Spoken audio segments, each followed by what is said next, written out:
Hello বন্ধুরা, সবাই কেমন আছেন? আশা করি ভালোই আছেন। তো প্রথমেই যে ভিডিওটি দেখলেন সেই ভিডিওটি করার জন্য আপনার প্রয়োজন হবে KineMaster নামে একটি অ্যাপ্লিকেশন এবং একটি গ্রিন স্ক্রিন ক্র্যাকার অ্যানিমেশন, যেটা লিংক ভিডিও ডেসক্রিপশনে থাকবে, সেখান থেকে আপনারা ডাউনলোড করে নেবেন। আর এই ভিডিওটি করার জন্য আপনার প্রয়োজন হবে ঠিক এইরকমভাবে একটি ভিডিও আপনাকে শ্যুট করতে হবে।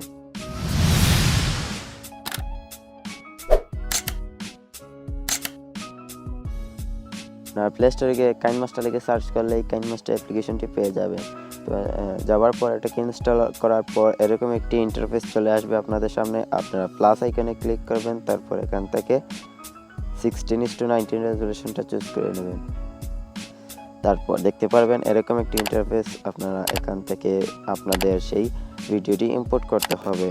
প্রথমে আপনারা মিডিয়াতে যাবেন, তারপর মিডিয়া যাওয়ার পর আপনাদের সেই ভিডিওটি ইম্পোর্ট করতে হবে।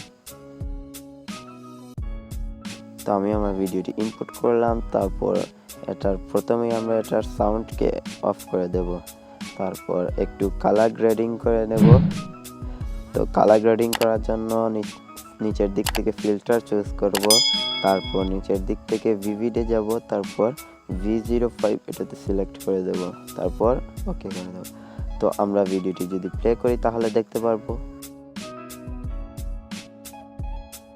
আমরা নিচের লেয়ার প্যানেলে আমরা ধরে ঠিক যখন আমরা আঘাত করেছি সেইখানে আমরা ভিডিওটাকে স্টপ করে দেব, এখানে স্টপ করে দেব। তারপর এইখানে থাকা অবস্থায় আমরা লেয়ারে ক্লিক করব। লেয়ারে ক্লিক করার পর মিডিয়াতে ক্লিক করব।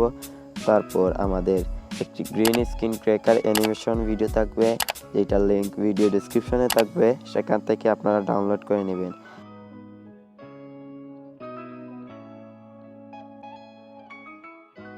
তারপর আমরা ঠিকঠাক অ্যাডজাস্ট হয়ে গেলে ক্রোমাকিতে চলে যাব। ক্রোমাকিতে যাওয়ার পর ক্রোমাকিটা এনেবল করে দেব।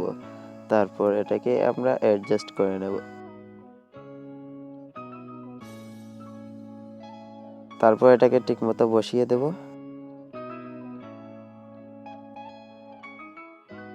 তারপর আমরা ব্যাকে চলে আসব। তারপর নিচের দিকে দেখতে পাবো ব্লেন্ডিং বলে একটা অপশন, সেটাতে ক্লিক করব।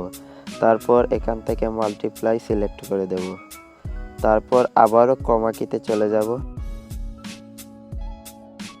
তারপর এটাকে ঠিকমতো অ্যাডজাস্ট করে নেব।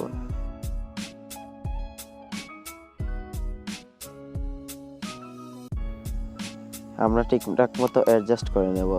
তারপর ওকে করে দেব।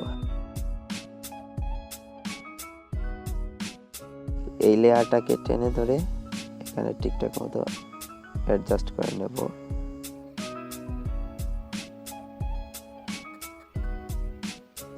তো দেখুন আমার ভিডিওটি তৈরি হয়ে গেছে।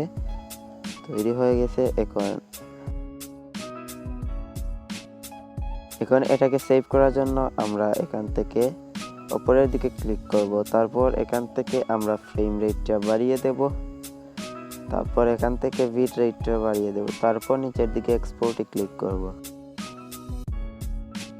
ব্যাস হয়ে গেল আমাদের ভিডিও। তো এই ছিল ভিডিওটি। যদি ভিডিওটি ভালো লাগে তাহলে অবশ্যই লাইক করবেন, কমেন্ট করবেন এবং বন্ধুদের সাথে শেয়ার করবেন। আর এরকম ভিডিও পেতে আমার এই ছোট্ট চ্যানেলটিকে সাবস্ক্রাইব করে রাখবেন। ধন্যবাদ।